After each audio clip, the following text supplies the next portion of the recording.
Hey everyone, in today's video, I'll show you how to erase and factory reset your MacBook. If you find this helpful, be sure to like the video and subscribe for more tech tips. Whether you're giving your MacBook away or just want a fresh start, a factory reset will completely wipe everything. So before proceeding, back up any important files. You can use an external drive or cloud storage to keep them safe. Now, let's get started. First, click the Apple logo in the top left corner and select System Settings.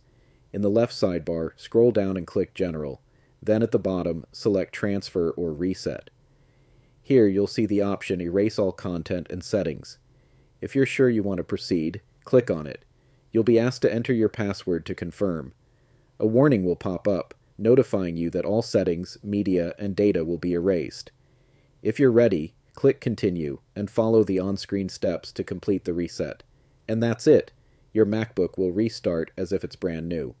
If you found this guide useful, don't forget to leave a like and subscribe for more tech tutorials. Thanks for watching.